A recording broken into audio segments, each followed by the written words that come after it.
Boa noite, meus amigos. Estamos aqui de volta.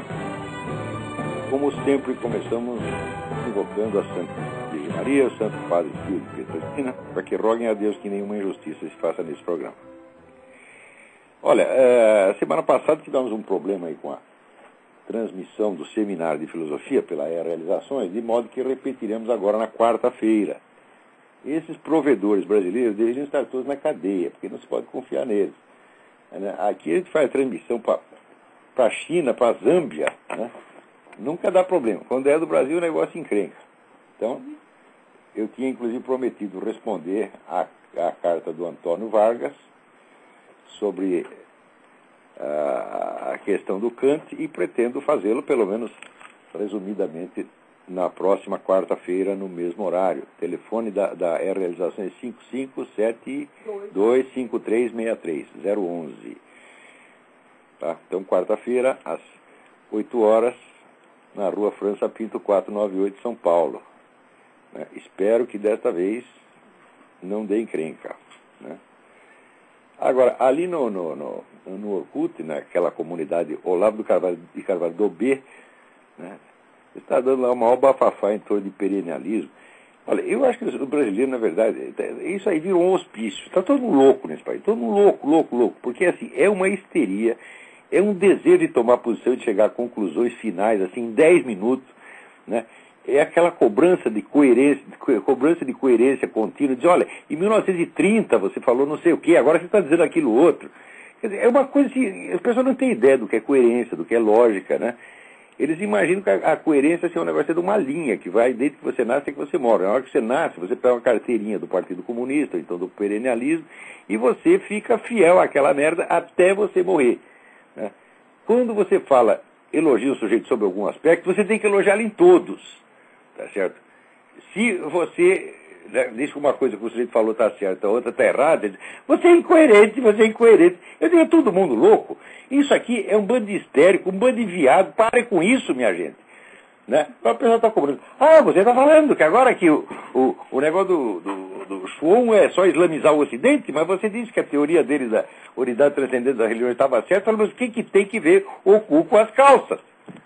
Quer dizer que incapacidade, você não sabe o que quer dizer discernir quer dizer diferenciar os vários aspectos, os vários níveis da realidade, tá certo? E aceitar, inclusive, aquelas contradições que aparecem na realidade que você não pode resolver. Quer dizer, o brasileiro, assim, ele não quer raciocinar, não quer descobrir a verdade, ele quer um pró ou um contra total e definitivo e coerente. Né? Você vê que no Brasil o pessoal elogiava, por exemplo, o Luiz Carlos Prestes pela sua coerência. Quer dizer, o nego disse uma mentira em 1920 e perseverou nela até a década de 80. O pessoal no Brasil chamou isso de coerência. Eu digo, mas meu Deus do céu, isso não é coerência. Isso é apego, isso é idolatria. Isso é incapacidade de aceitar as contradições e as dificuldades da realidade. Quer dizer, o conceito brasileiro de coerência é uma coisa absolutamente psicótica. Até onde vai isso? Quer dizer, o que está havendo nesse país? O pessoal está conseguindo ficar mais idiota do que eu imaginava que pudessem. E não estou falando de petista, não estou falando de gente do PSOL, estou falando de gente culta que lê livros. Tá certo? Mas é um ambiente de histeria geral no Brasil, causa essas coisas mesmo. As pessoas ficam todo mundo burro. Não é só, pensa que é só petista que é burro no Brasil. Não. Vocês todos foram afetados por essa crise cultural. Está todo mundo ficando burro. Vocês prestem atenção, vocês se defendam contra isso. Vocês têm que, em vez de vocês ficar fiscalizando os outros, têm que fiscalizar em primeiro lugar a si mesmos. Você viu o que está acontecendo comigo? Ora, eu sei o seguinte, eu estou acostumado com um certo nível de compreensão das coisas, que quando eu vejo que falha, eu fico alarmado e percebo que tem que tomar providência. Né? Por exemplo, eu sou um sujeito capaz de ler livros de Hegel, Edmundo Husserl, etc., e entender. Quando eu vejo que eu não estou entendendo, eu percebo que tem alguma coisa errada, ou eu não dormi, ou está me faltando fosfato, está entendendo? Ou às vezes a gente está com algum problema, né? Sei lá, algum problema de família, alguma preocupação que não está muito conscientizada, pode te atrapalhar. Eu percebo isso, eu sou um verdadeiro antena para perceber as falhas da minha própria inteligência, da minha própria capacidade de compreensão. Agora, no Brasil não, as pessoas, a compreensão das pessoas falha o tempo todo e elas não percebem que tem nada de errado. E ainda fica bravo com os outros. Eu digo, o que é isso, porra? Nessa questão do perennialismo, eu digo, em primeiro lugar, perennialismo é uma questão talvez a mais complexa do século XX. Segundo, perennialismo é um nome que foi adotado, vamos dizer, pelo pessoal schwoniano, pessoal seguidor do Schwann, para designar, né, 20 correntes diferentes, as quais não aceitam esse nome. Por exemplo, o pessoal do Guénon não gosta desse termo perennialismo, isso é uma coisa do Schwann. Então, o fato de adotar perennialismo como denominação geral já não é muito exata. A gente eu adoto apenas como convenção, com a ressalva de que não é um termo correto, né? Em segundo lugar, se você pegar somente a obra do Guénon, ela trata de tantos e tantos e tantos e tantos assuntos, sobre tantos e tantos aspectos diferentes, que você querer julgar aquilo em bloco é coisa de idiota. Quer dizer, como é que, por exemplo, não são capazes de perceber que uma teoria ou outra teoria do Guénon ou do Schwann pode estar inteiramente certa, e ele, sob outro aspecto, pode estar completamente errado. Se todo ser humano é assim, a gente está certo em um aspecto e errado em outro. Eu sou assim, vocês são assim, todo mundo é assim. Por que Guénon e Schwann não pode, meu Deus do céu? O Papa é assim, porra. Hã? O Papa vai lá e diz uma coisa certíssima, no dia seguinte falou uma besteira inominável. Né? Ah, está aqui. Quer ver? Eu vou dar um exemplo. Né? Agora estão fazendo lá uma estátua para o Galileu, né? No Vaticano. Por quê? Quer dizer que o Galileu estava certo e a igreja estava errada? Mas escuta, meu Deus do céu. Espera aí, eu li o relatório feito por São Roberto Bellarmino quando ele examinou as obras de Galileu. E ele disse o seguinte, ele disse, olha, se você dissesse que o Sol é apenas o centro de um sistema, poderia estar certo, mas você diz que o Sol é o centro do universo. Isso é uma besteira sem mais tamanho. Quem está certo, São Roberto Bellarmino ou Galileu? Quer dizer, o Sol é o centro do universo agora? Isso é uma bobagem sem mais indigna. Outra coisa, o pessoal pensa, Galileu foi acusado de heresia, etc. Não. O processo de Galileu foi uma ofensa pessoal que ele fez ao Papa, o qual aliás, era padrinho dele. Daí o Papa, para não passar o vexame, mandou dar uma espremida no Galileu e, ao mesmo tempo, deu uma instrução de que o deixassem continuar lecionando na universidade sem ser incomodado. Galileu jamais foi incomodado, Galileu jamais foi uma vítima da Inquisição, Galileu jamais foi perseguido. Ele apenas fez um vexame em cima do Papa, o Papa obrigou ele a passar o vexame, quer dizer, aquilo foi uma fofoquinha, uma besteirinha, tá certo? E com relação ao aspecto científico, eu digo, São Roberto Bellarmino estava certo e Galileu estava errado. Então, agora, por que humilhar a igreja fazendo uma estátua para esse filho da puta? Galileu era um mentiroso, salafrário, sob muitos aspectos, tá certo? Quer dizer, quando ele inventa lá um negócio do plano inclinado sem atrito. Eu digo, bom, podemos pensar um plano inclinado sem atrito, mas ao mesmo tempo ele diz que ele não finge hipóteses. Eu digo, ai meu saco, mas o que é um plano inclinado sem atrito, senão uma hipótese fingida? Porque na realidade não pode existir um plano inclinado sem atrito. Então, ou você quer o plano inclinado sem atrito, ou você quer dizer que você não inventa hipóteses. Então, o cara, evidentemente, está com charlatanismo, está com treta. Outra coisa, leia os livros do Galileu, Diálogo sobre as Duas Novas Ciências, vocês vão ver que a argumentação do Galileu é inteiramente retórica. Se vocês estudarem, vocês vão saber o que é uma prova lógica, o que é uma argumentação retórica. Ele usa só argumentação retórica. Para dizer o quê? Que o Sol é o centro do mundo, o que é uma grande bobagem. Tá certo? Então, o Papa aí também, o Benedito XVI, eu digo, olha, que sentido faz você pedir desculpas à humanidade pelos padres pedófilos, se nós sabemos que esses padres pedófilos, 81% deles são homossexuais, e que os homossexuais estão sendo infiltrados dentro da igreja pelo movimento gay. Leiam o livro do Michael Rose, que se chama Goodbye, Good Man, e está lá as confissões de psicólogos dos seminários, psicólogos botados lá pelo movimento gay, dizendo, não, nós viemos aqui para selecionar, preferivelmente, sacerdotes gays. Se enche de sacerdote gay, o que vai dar? Daqui a pouco dá pedofilia mesmo. Tá certo? E isso aí não é de hoje, porra. Né? Eu, quando era moleque, devia ter uns 12 anos, né, eu estava lá na congregação mariana e chegou um nego lá que não nos amasse em mim. Eu era um cara inocente pra caramba, note bem. Eu até os 8 anos, a única coisa que eu fiz foi ficar doente com febre na cama. Eu não sabia de merda nenhuma. Eu nasci aos 8 anos de idade. Então com 12 eu ainda era um bebê, você está entendendo? Eu não entendi merda nenhuma daquilo, cheguei e falei para as pessoas, o sujeito fez isso. Né? Evidentemente, foi contar para o padre deu um pontapé na bunda do cara, mandou embora, etc, etc. Né? Eu levei ainda uns 5 anos para entender o que tinha acontecido. Tá certo? Mas eu sou testemunha, estava lá o cara, pedófilo perigoso. E eu é que, vamos dizer, de que Deus protege os idiotas, os inocentes e as crianças. Eu tô correndo perigo e não sabendo do que se tratava, tá entendendo? Eu estava lá assistindo a sessão de cinema, chega o nego lá e começa a me apertar. Então eu falei, e eu pensando, mas que porra, do que se trata, tá entendendo? O que é isso? Né? Daí terminei, eu fui contar assim, eu não estava ofendido, eu não estava com medo, eu não estava nada, eu só achei uma extravagante. Né? E fui contar para os moleques, qual sujeito fez isso assim? É maluco, né? Daí eles arregalaram 2 olhos, né? E foram contar para o padre. E daí deu um puta rolo em cima do sujeito. Tá vendo? Então, eu sei que essas coisas existem. O meu filho também, um dos meus filhos, não vou dizer o nome dele, né, para não comprometê-lo, esteve lá no monastério, né? Mosteiro católico lá no sul. Também não vou dizer a cidade para não dar muita bandeira. Ficou lá uns 3 meses, saiu correndo, falou, pai, aquilo é uma boate gay, é muito perigoso. Essas coisas acontecem, porra, tá entendendo?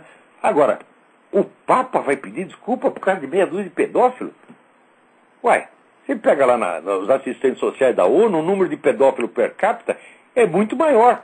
E a ONU o que faz? Pede desculpa? Não. A ONU fica cobrando desculpa da Igreja Católica. Então quando o Papa cede isso, eu digo, porra, toma vergonha. Você não pode pedir. Primeiro, tá certo? Você está fazendo a Igreja assumir um pecado que não é dela. A Igreja não peca não, meu amigo. Agora, esses vagabundos infiltrados por inimigos lá dentro, para destruir, que houve infiltração pelo movimento gay, houve infiltração pelo movimento comunista, todo mundo está sabendo disso, a Igreja vai assumir isso tudo como pecado dela? Mas o que é isso, porra? Hã? Então, não pode fazer isso. Agora, até o Papa faz. Né? Então, agora sou obrigado a aprovar o que o Papa fala. Olha, fala aí infalibilidade papal. Vai lá ler o negócio direito.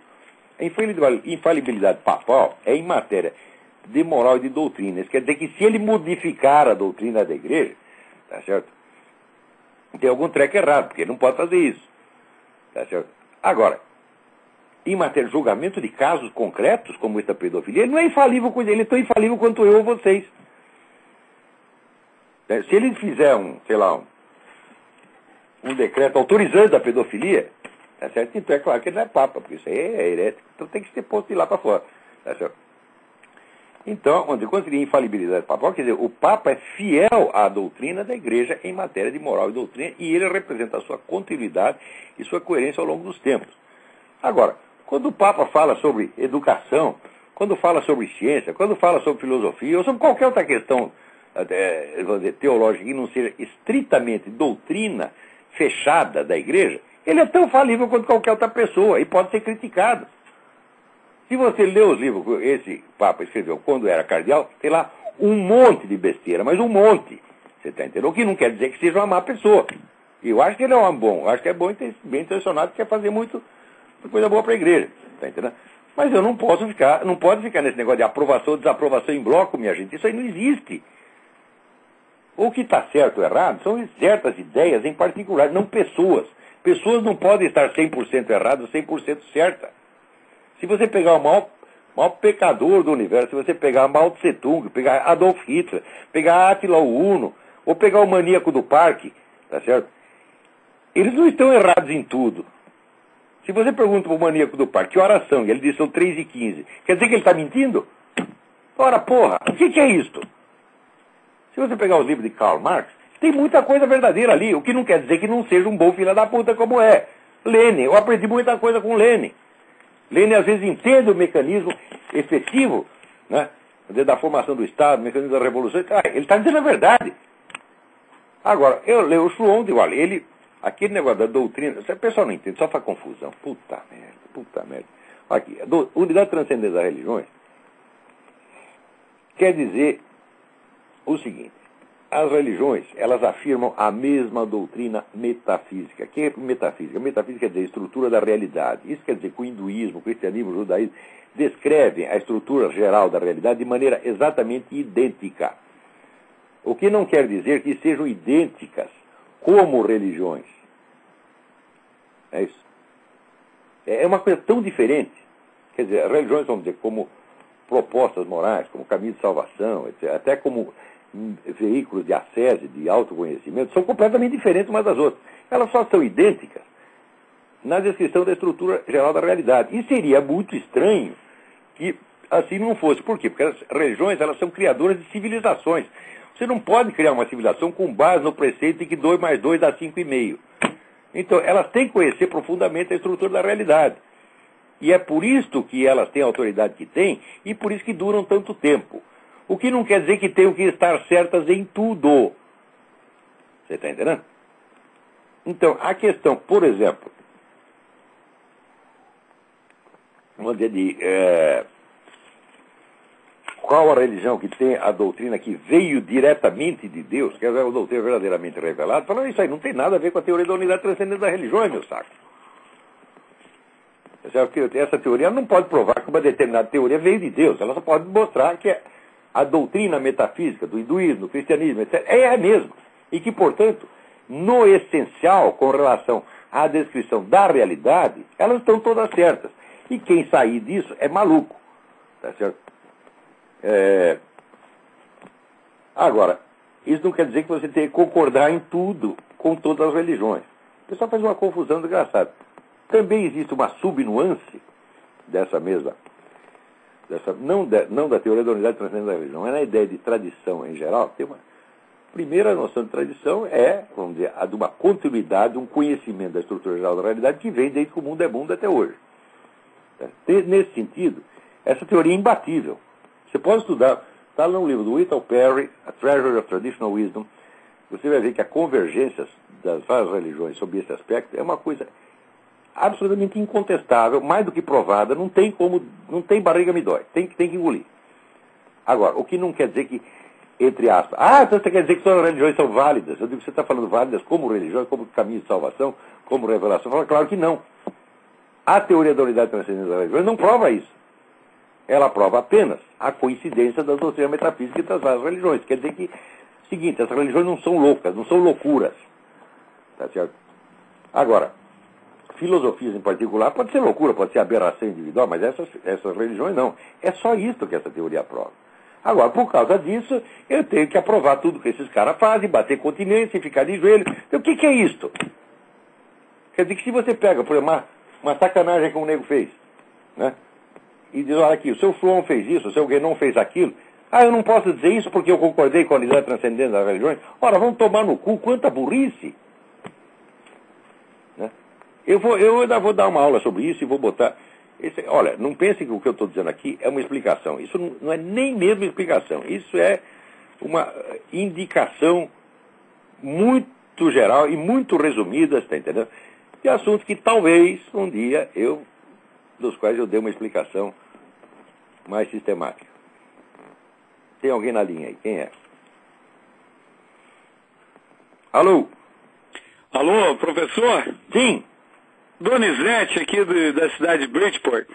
Oi, tudo bem? Vou fazer a pergunta rapidinho. Professor, o senhor está falando em religião e eu sou católico. E eu fui num culto aí numa casa e tinha lá um pastor. Aí ele levantou lá e falou assim, meu filho, vem aqui que eu quero orar contigo. Eu falei, tudo bem. Aí ele botou a mão na minha cabeça e me esculachou todo, professor. Zero. O cara falou que eu estava com mais de 1000 demônios, que eu estava endemoniado, e todo mundo começou a gritar. Olha, eu vou te falar, saí de lá perdido. Eu gostaria, o que é que o senhor acha disso aí? Sei lá, eu acho que tem uns exorcismos aí que o fiel vai embora e o demônio fica, tá entendendo? Cuidado com isso.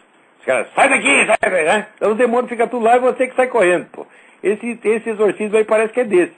Tá entendendo? O cara botou você pra correr, os demônios estão tudo lá. Com ele até agora. Tá falado. Valeu então, professor. Um forte abraço. Boa sorte aí. Cuidado com os exorcismos aí. Aqui só tem picareta. Valeu. Tem outra pessoa aí na linha, vamos lá. Alô? Alô, Olavo? Oi.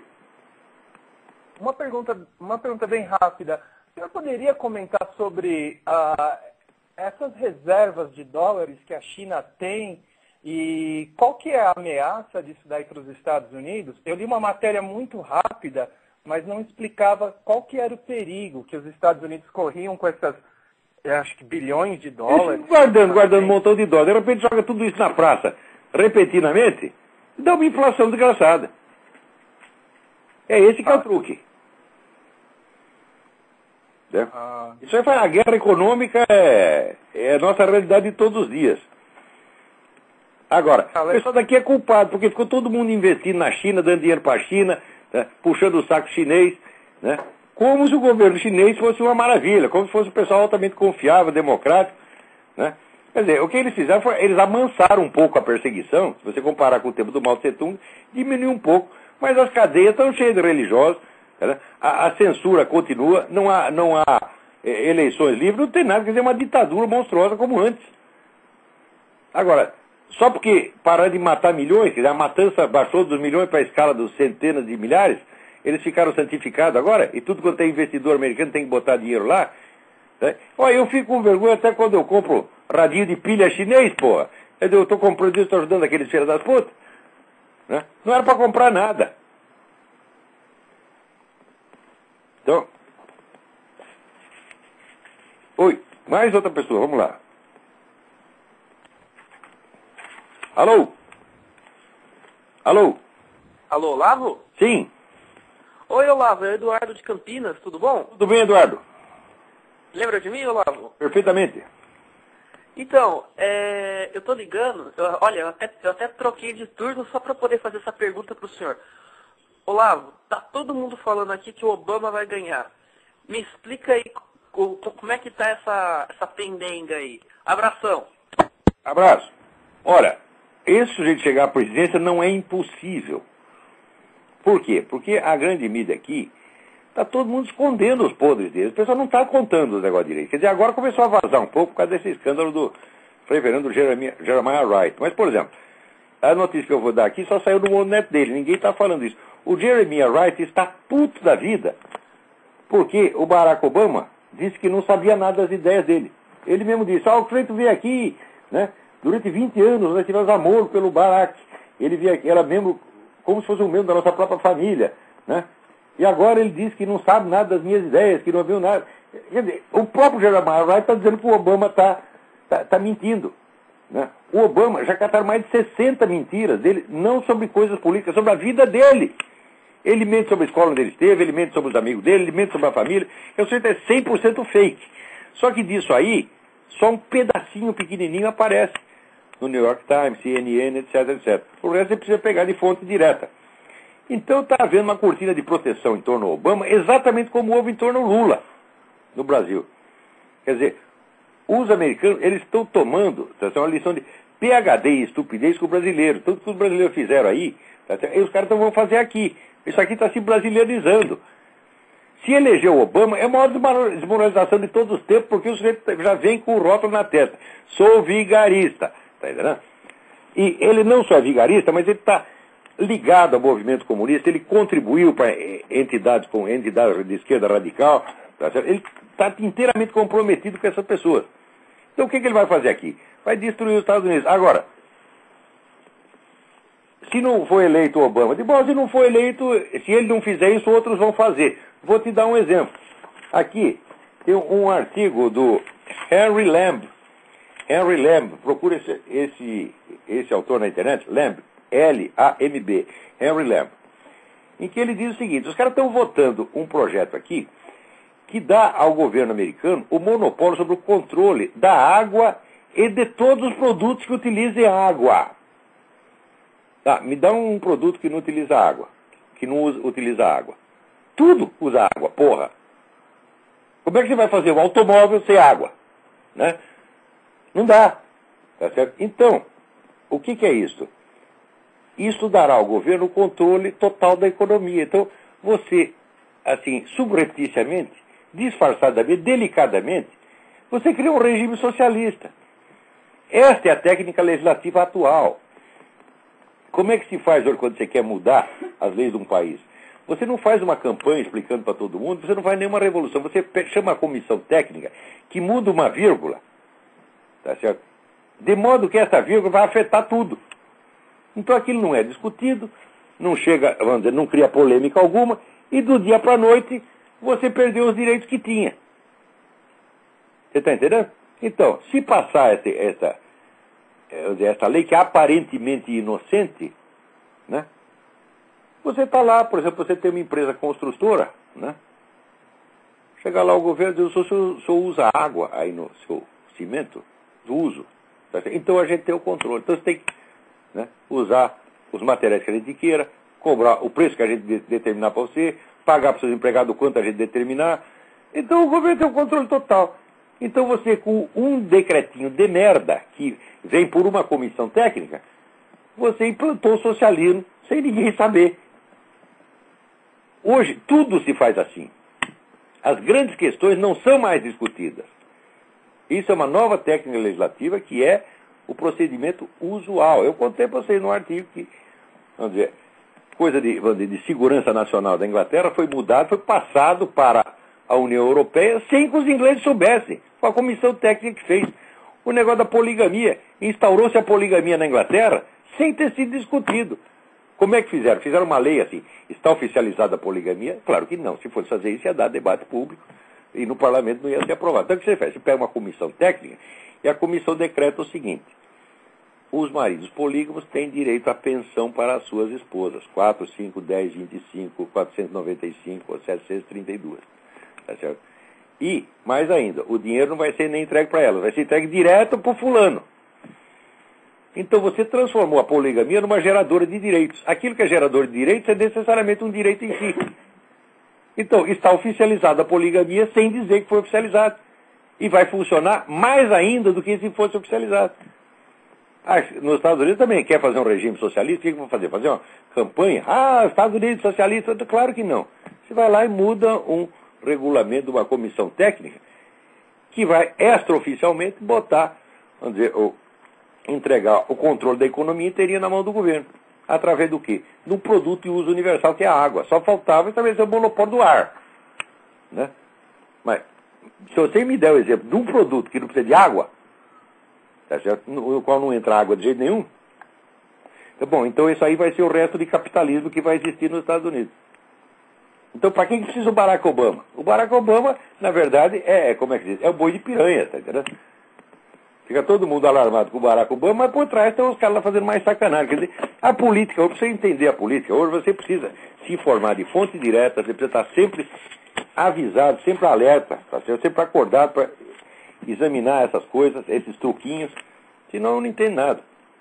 Alô, quem é? Tem mais alguém na linha? Alô, Lavo? Sim. Tá me ouvindo? Perfeitamente. Tudo bom? Aqui é o Marcos de Porto Alegre que tá falando. Marcos, tudo bem? Tudo bem, senhor? Tudo certinho. Ô, Lavo, o seguinte, ali no Imbecil Coletivo 2, o senhor tem 2 artigos, um que fala são antigos, né? Um da Peirocalha, né? A perocalia, é. A Peirocalha, não sei a pronúncia exata, assim, e outro sobre o Viktor Frankl, que, por sinal, eu li esses tempos, os 2 livros dele, né?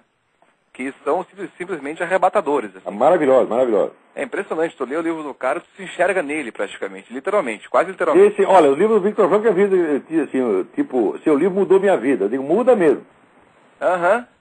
Dá uma luz muito forte, assim. E a minha questão é a seguinte, eu já saio de uma vez, né, que é a questão, eu queria que o senhor fizesse uma relação entre a aperocalia, isso, né? Uhum. E as teses do Frankl. Desde já, eu mando um abraço ao senhor e Deus abençoe. Obrigado. A pergunta é muito bem feita, mas requeriria uma aula. A perocalia em grego quer dizer falta de experiência das coisas mais belas. Isso quer dizer que se o grego não teve experiência do belo, do sublime, do que é elevado, até uma certa idade, daí ele não entende mais. E eu acho que isso na cultura brasileira é um dos grandes problemas. Porque a noção, vamos dizer, da beleza, da grandeza, está eliminada. A cultura brasileira é toda uma cultura de picuinha, de coisinha pequenininha. É a cultura da mesquinharia. Então, isso aí imbeciliza as pessoas. Depois fica difícil elas captarem uma coisa como o que diz o Frankl sobre o sentido da vida. Quer dizer, a noção do sentido da vida é uma coisa que todo ser humano tem que ter. E o que é o sentido da vida? O sentido da vida é aquela missão que só você pode cumprir e ninguém pode cumprir no seu lugar. Quer dizer, uma obrigação individual. Se identifica com a noção hindu do Dharma. Tá certo?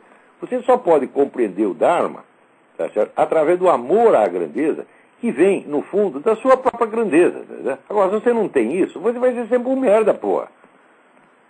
Eu conheço um monte de gente no Brasil que não precisa de sentido da vida, eles querem apenas dinheiro e dar umas trepadinhas. Tá certo? E por isso, eles jogam fora o sentido da vida. Quer dizer, fazem uma vida inteiramente falsa, baseada em mentira, tá certo? Em vigarice. É uma vida que não faz sentido algum. E o sujeito é um merda em toda a extensão do termo. Ele não se incomoda de ser um merda, ele quer ser um merda. Porque ele ganhou um dinheirinho sendo um merda, ele acha que ele levou vantagem. Olha só, o nego joga a vida dele na privada, por pequenas vantagenzinhas, e ainda acha que saiu ganhando. Quer dizer, a gente olhando de fora sabe que o cara é um trouxa, que é um infeliz. Né? Mas tem um filme brasileiro antigo que eu recomendo para todo mundo, chama-se Beto Rockefeller. É um filme... Não, tem uma novela e tem um filme, dirigido pelo Olivier Perrois, que era um fotógrafo da revista Realidade, salvo engano.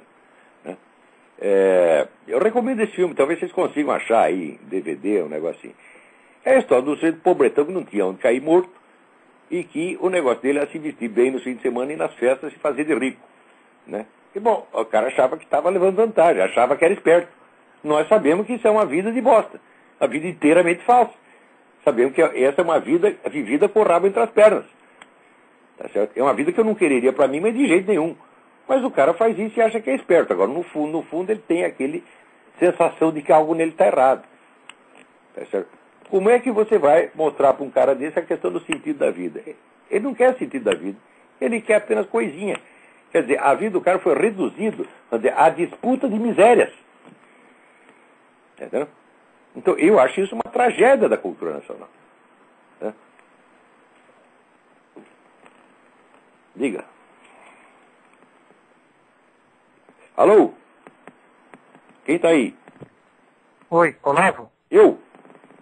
Ronaldo de São Paulo, tudo bem? Ronaldo, tudo bem? Tudo jóia. Olavo, tem duas coisas que eu quero comentar com você e já libero para outra pessoa aí. Uma coisa é o seguinte, sobre um comentário que eu ouvi seu, logo nos primeiros programas que eu ouvi seu, sobre os árabes serem escravizadores antes dos europeus, que na verdade os europeus nunca escravizaram ninguém, sempre compraram escravos. Mas quando você falou isso, eu lembrei da passagem de José do Egito, que ele foi vendido pelos irmãos e vendido por ismaelitas, não? Sim, exatamente. Esse povo não é árabe? Olha, eu não saberia identificar exatamente a composição racial dos negros nessa época. Mas nessas regiões a escravidão foi praticada desde milênios antes de Cristo. Mas o ponto que eu estava ressaltando é a questão das invasões árabes na Europa. A gente fala invasões árabes, mas não eram invasões árabes, eram invasões de muçulmanos. E os muçulmanos já eram um povo racialmente composto desde o início. Até hoje, os árabes são 8% do mundo islâmico. Tá certo? O que tem mais é africano e extremo oriental. Tá certo? E a composição dos muçulmanos naquela época já era mais ou menos essa. Então, quer dizer, que desses invasores, por que chamavam de mouros? Né? O pessoal não distinguia entre o árabe e o negro, era tudo para eles a mesma coisa. Por quê? Tinha um monte de um e um monte de outro. Então, quer dizer, os negros já estavam escravizando gente na Europa desde o século 8, 9, porra. Agora, passa 800 anos, daí chega o português na África, o que ele faz? Ele escraviza alguém? Não, ele compra escravo desses mesmos caras. Tá certo? Então daí passa a ser ele o escravizador. Olha, a civilização menos escravagista que houve foi a do Ocidente, menos escravagista. Tá certo? Primeiro porque ela jamais escravizava ninguém, só comprava. E segundo, que os próprios europeus já estavam sendo escravizados muitos séculos antes. Hoje, esse assunto começa a aparecer. Eu posso fazer aqui uma seleção de livros sobre isso e te dou os títulos na próxima semana. Mas hoje já tem muitos trabalhos interessantes sobre isso. Mas um livro que tem aí no Brasil é um clássico do Alberto da Costa Silva, chamado A Enxada e a Lança, onde ele, note bem, não é uma história da escravidão islâmica, é a história da escravidão europeia, da escravidão nas Américas. Tá certo? Mas ele tem ali algumas menções e por ali dá para você ter ideia do volume da coisa. E note bem que ele está se referindo somente à escravidão interna, não a pessoas que foram escravizadas na Espanha, em Portugal, na França, na Inglaterra. A Inglaterra, até o século XVIII, Os árabes mandavam navios que iam percorrendo as costas, destruindo cidades e escravizando gente, das quais nunca mais se ouvia falar. Você está entendendo? Agora, fica a história que o africano é coitadinho e os europeus são escravagistas. Conversa mole, vocês eram escravagistas muito antes de nós. O que é isso, porra? A escravidão é a coisa mais feia que existe na história humana. Agora, nós não temos a prioridade dela, não. Vocês vinham com isso muito antes. Então, sabe o que aconteceu? Levaram o troco. Não é bonito, mas você não pode dizer que vocês foram vítimas inocentes. Então vamos parar com a história de autovitimização, dizer que os africanos são sempre coitadinhos. Coitadinho, uma pinóia, tá certo? Inclusive, eu sei que essas sociedades escravagistas, elas sempre terminam muito mal, você está entendendo? Quer dizer, o Brasil, um dos grandes problemas do Brasil é que o Brasil, no Ocidente, era o maior comerciante de escravo que tinha. E o Brasil, vamos dizer, carrega cicatriz disso até hoje. Uma vez quando eu estava lá visitando, estava lá no Recife, o pessoal falou, você precisa visitar o mercado, você vai lá no mercado, o mercado de Olinda, o ponto turístico. Daí eu chego lá, entro no mercado, é uma construção esquisita, pesadona, e tinha uma atmosfera meio sombria, né? Estava me sentindo mal ali dentro, falei, mas aqui era mercado do quê? Os caras, mercado de escravo. Eu disse, vai pra puta que eu pariu, tu vem me trazer num lugar desse? O que é isso, pô? Eu não quero ver isso, não. O que tem aqui? Alta cultura, alguma coisa? Não, aqui só tem miséria humana pra ver. Você tá entendendo? Devia explodir essa merda logo, né? E tudo isso é enormemente feio. Agora, quem é a culpa disso? A culpa é dos muçulmanos. Eles fizeram muito antes. Agora, dizer que os muçulmanos tratavam o escravo mais humanamente, uma pinóia. O Corão manda tratar. Mas a Bíblia também manda tratar. Você não pode julgar o comportamento de uma pessoa pelo que a religião dela manda fazer, porra. Isso é a mesma coisa que dizer que no Ocidente não há ladrões. Por quê? Porque os 10 mandamentos proíbem roubar. Não faz sentido isso. Quer dizer, os ideais de perfeição religiosa que estão nos livros sacros não expressam a conduta real dos neguinhos. Se expressassem, seria um paraíso. Então, não é que os árabes tratavam os escravos melhor. Não, o Corão manda tratar, mas eles não tratavam coisíssima nenhuma. Por exemplo, o Corão proíbe castrar o escravo. O que o sujeito fazia? Pegava o escravo, levava num país não islâmico, mandava castrar e levava de volta para Meca, castrado. Tá certo? Então, ó, o que o livro manda fazer é muito bonito, então, só que os negros não prestam, porra. Os caras são assim. Eles vão lá que pegavam os camaradas e capavam, porra. Então, os africanos faziam isso muito antes do europeu chegar lá. Então, depois beberam apenas o seu próprio veneno. Então, não tem nada de reparação, não tem nada de pedir desculpa, porque a culpa é mútua. Isso aí não é que nem quando dá uma briga na rua. Não é agressão, é rixa. Os dois bateram, os dois apanharam. Então, nenhum dos dois presta. Olá. Bom, agora tem umas notícias que eu precisava comentar. Pera. Hã?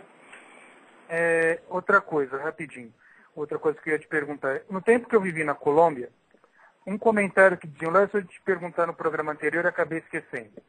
É que assim, eles dizem o seguinte, não acaba com a guerrilha porque a guerrilha é um negócio. Os Estados Unidos injeta muita grana lá para acabar com isso, então não é interessante para o governo colombiano acabar com isso por causa dessa grana. Queria que você comentasse isso aí, eu vou desligar e dar a oportunidade de outra pessoa. Bom, olha aqui, nós vimos aqui o sujeito, o presidente da Bolsa de Mercadorias de Nova York, que chama Richard Grasso, ir lá no meio da floresta fazer a visita de cortesia para o tal do Manuel Barulando, o chefe das Farc. É claro, tem muita grana correndo aí. Agora, na América Latina é o seguinte, tudo aqui que qualquer filha da puta faz contra os Estados Unidos, aí na América Latina os caras dizem, os Estados Unidos fizeram isso ou aquilo. E vocês não têm vergonha, porra? Quer dizer, é claro que o sujeito que faz uma coisa dessa está traindo o seu próprio país.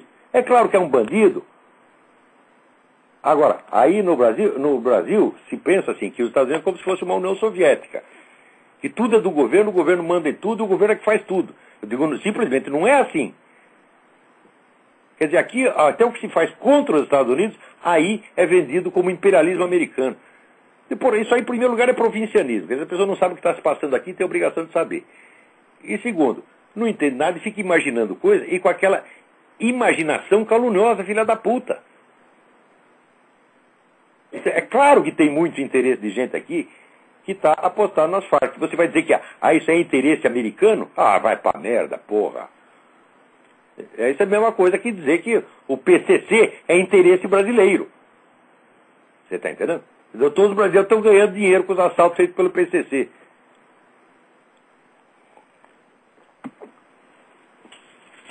Oi, mais gente. Pô, eu estou com um monte de notícia aqui para ler, não posso. Aqui, eu vou ler uma.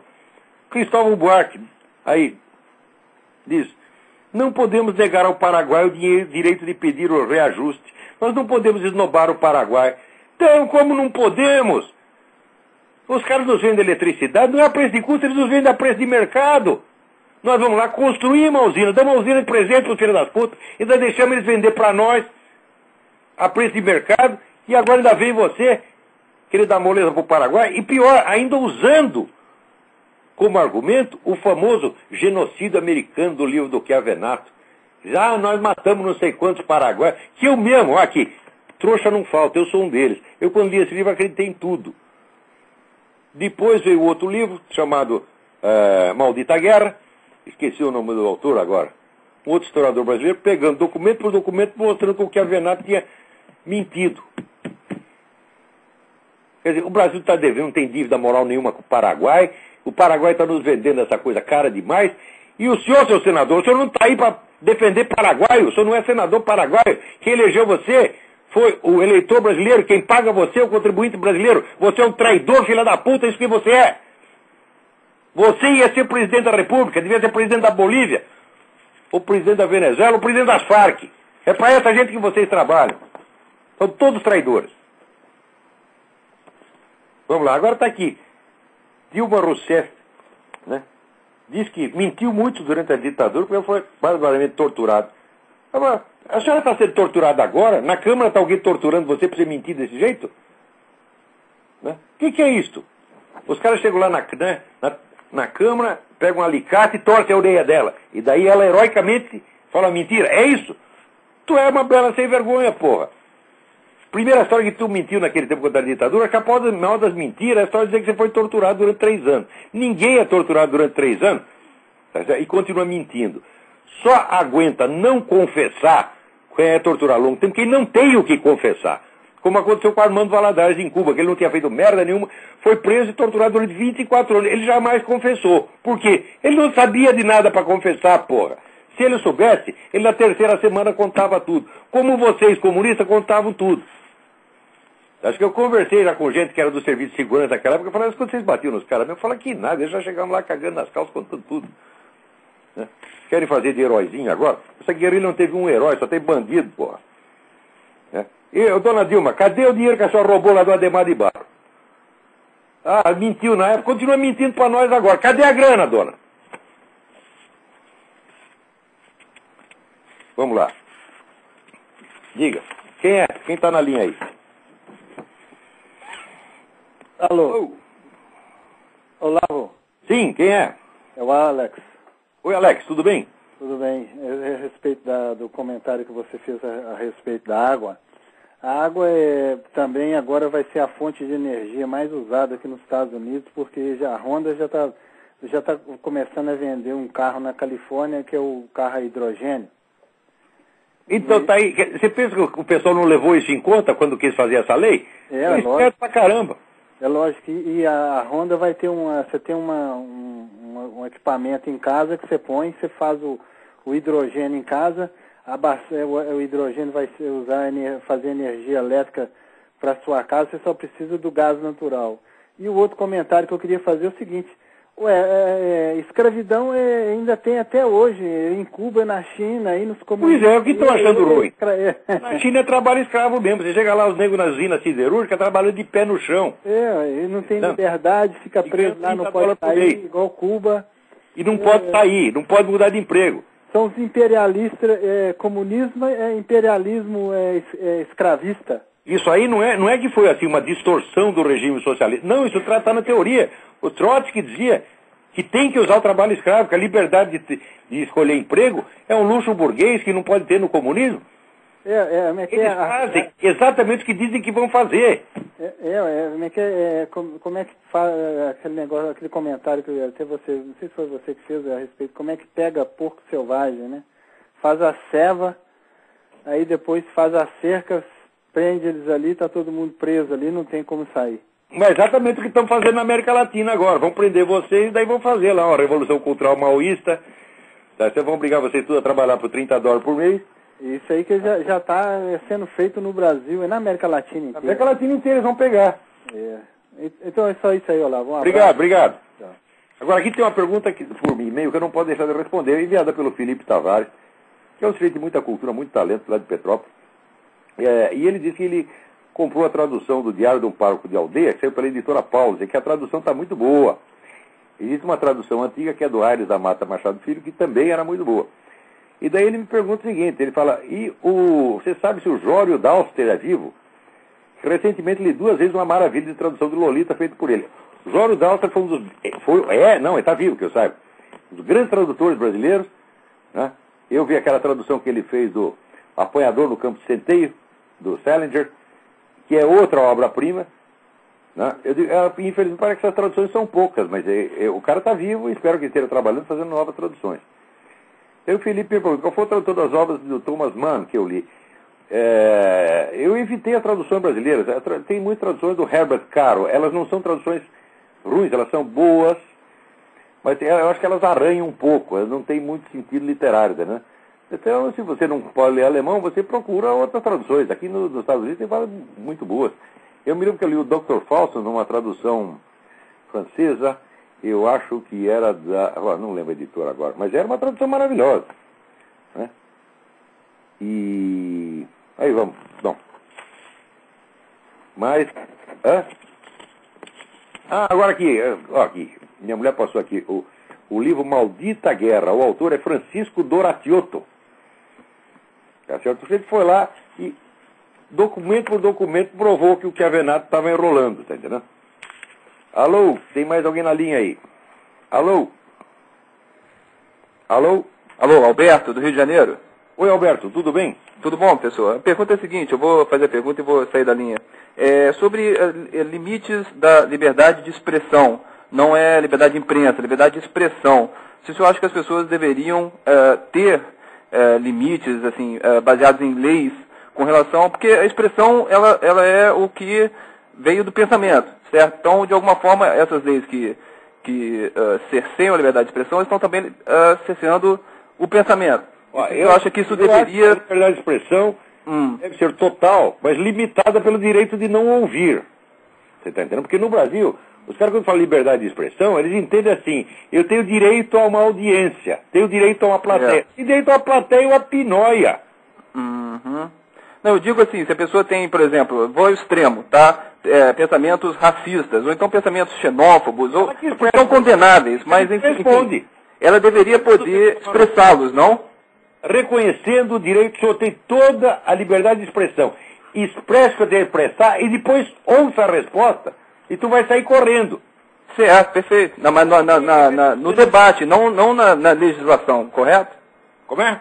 Na base do debate, né, da discussão, e não na base de pressão em leis ou coisa do tipo, ou cadeia, né? Qualquer legislação que limite a liberdade de expressão sobre qualquer aspecto. Agora, o que não pode é deixar esses camaradas o monopólio da liberdade de expressão. Perfeito. Eles querem falar e nunca querem ouvir. Você vê quando votaram, né?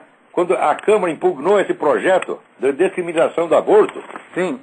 As mulheres feministas maluca, abortista, louca, que estava lá, o que falavam? Vocês são assassinos de mulheres e crianças. Esse assassino de mulher e criança é a puta que a pariu. Vagabunda, filha de uma puta. Sai daqui. É assim que se responde. Tá a mulher vem com imputação criminal e não quer ouvir resposta. Perfeito. O que é pior? Você acusar o senhor de um crime que ele não fez ou dizer que ele é um filho da puta? Claro, perfeito. Perfeito. Então, no mínimo, fazer isso. Mandar a puta que eu pariu. No mínimo. Perfeito. Tá ótimo. Tá ok. Então, o que eu estou fazendo? Eu estou aqui reequilibrando o direito de livre expressão. Os caras têm o direito de falar tudo, têm o direito de lançar falsa acusação de todo mundo e não quer ouvir nada e quer ser respeitado. Tu tem o direito de se expressar, mas não de ser respeitado, vagabundo. Tá certo. Muito menos você tem o direito de ter cargo público para usar, para espalhar suas próprias mentiras. Claro, tem a expressão, né, e lobby e essas coisas todas também, né? Ele não tem esse direito de maneira alguma. Então como é que se combate isso? Se combate dizendo a verdade na cara deles, porra. Exato, perfeito. Agora, eles não têm direito a uma resposta educada.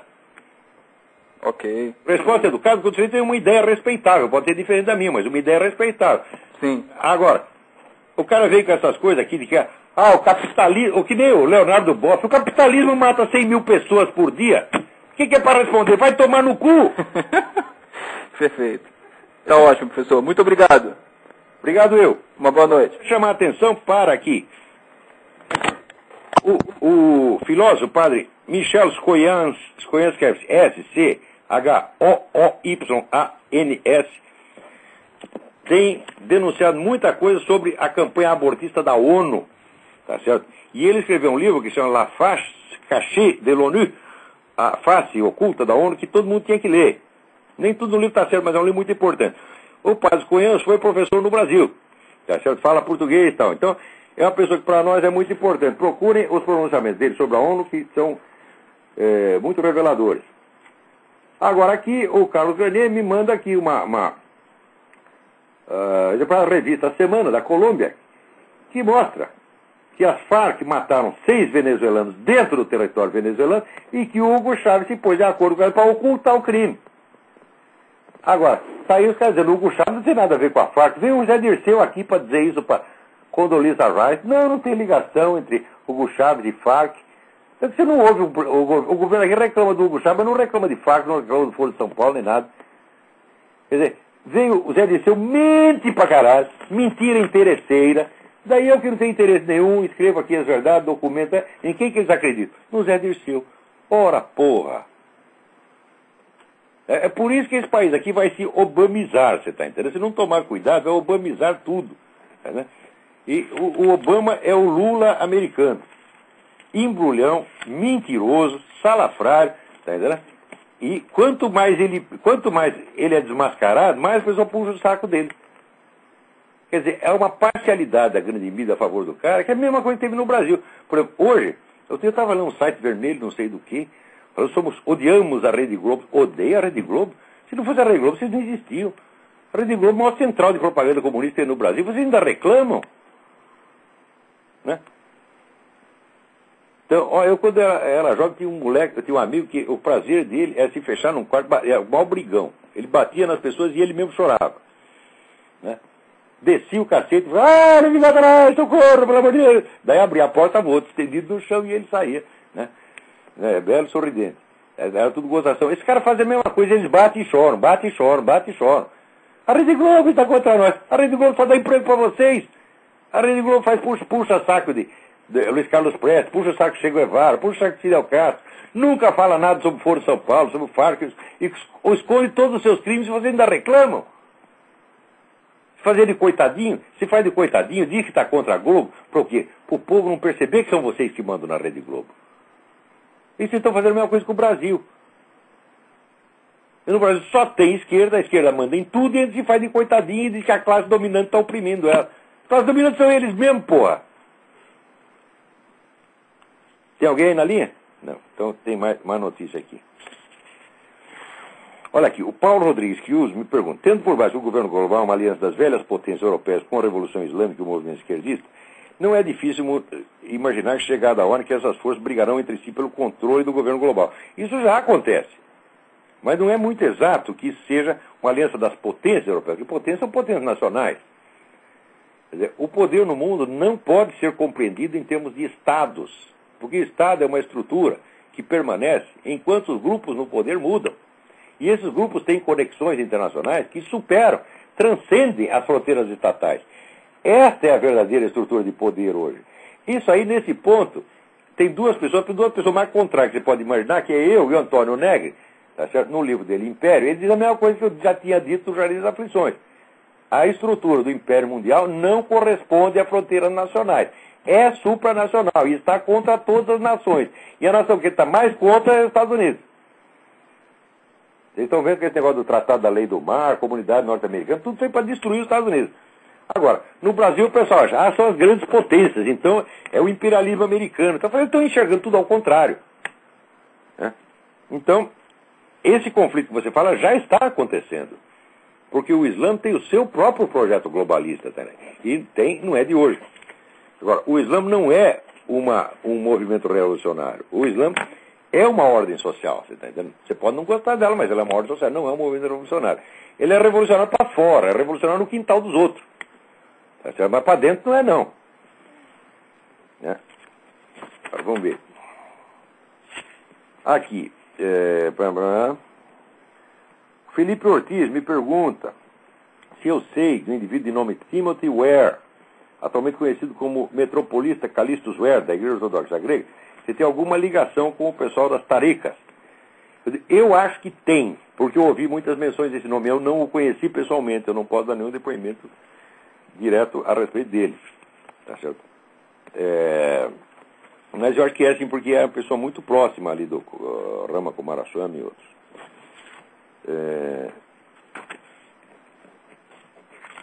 Aqui, Roberto Vieira da Costa vai dizer, nunca entendi muito bem a distinção entre Guénon e Chuon, parecia picuinhas de epígonos. O que aconteceu é o seguinte, o Guénon acreditava que existe um esoterismo cristão, quer dizer, superior ao exoterismo, superior à religião, quer dizer, que seria o verdadeiro conteúdo interior do cristianismo, e que esse cristianismo estaria depositado nas organizações iniciáticas, como a companheiragem, a maçonaria, etc, etc, etc. Essa teoria é absolutamente insustentável, porque Cristo mesmo diz, nada ensinei em segredo, e seria impossível que o ensinamento secreto que o próprio Cristo negou tivesse permanecido tão secreto a ponto de reaparecer no ano 1200 entre os templários e a companheiragem, etc. Essa teoria é absurda, tá certo? Inteiramente absurda. E daí o que o Chuon disse? O Chuon disse, olha, existe um esoterismo cristão, mas esse esoterismo não está baseado em outros rituais iniciáticos, fora dos sacramentos da igreja. Os próprios sacramentos têm uma dimensão iniciática dependendo da profundidade da participação do sujeito daquilo. Isso me parece óbvio. Ou seja, a diferença entre esoterismo e exoterismo, a qual no Islã é uma diferença formal, quer dizer, existem organizações esotéricas separadas que têm ritos diferentes, quer dizer, além do rito da religião islâmica comum, eles têm outros ritos específicos das taricas, isso não existe no cristianismo. O cristianismo só tem o rito da missa e os 7 sacramentos. Então, a diferença do cristianismo é a diferença de grau. Ou seja, a distinção de esoterismo e exoterismo não se aplicaria ao cristianismo no sentido exatamente literal como fazia o Guénon com relação ao Islã. Quando o Chuon disse isso, que é a coisa mais óbvia do mundo, o Guénon ficou puto da vida e disse, não falo mais com ele. Eu digo, essa é confissão de que está errado, confissão de que perdeu a discussão, pô. Ficou tão bravo que quando estava no leito de morte não quis receber a visita do Chuon. Chuon não é flor que se cheia, Guénon também não. Tá certo? Mas os ensinamentos certos que recebemos de um e outro são coisas de uma profundidade extraordinária que nós devemos estar sempre gratos. O que não quer dizer que tenhamos que nos ajoelhar na frente dos caras e concordar com tudo que eles dizem, mesmo que eu disse que 2 mais 2 dá 5. Então, nesse caso, o Chuon estava com toda a razão. E o outro não tinha nada que reclamar. E daí surgiu uma série de brigas, até hoje um fala mal do outro, outro fala mal do um. Tá, e eu falo mal dos dois. O que não quer dizer que não respeite um e outro. Tá certo? Muito. Tá certo? Especialmente o Chuon. Eu teria motivo para ir lá e dar um pontapé na bunda do Chuon. Tá, sacanagem, um dia eu vou contar, não preciso contar. Mas o que não quer dizer que o homem não tem a sua grandeza e que eu possa desrespeitar. Tá certo? Dar um pé na bunda é uma coisa, desrespeitar é outra. Calma lá. Pé na bunda com muito respeito. Então, e o nosso tempo acabou, gente. C'est fini. Tem aqui mais um monte de notícia que eu separei aqui, mas vai ficar para quando der. Muito obrigado a todos e até a semana que vem.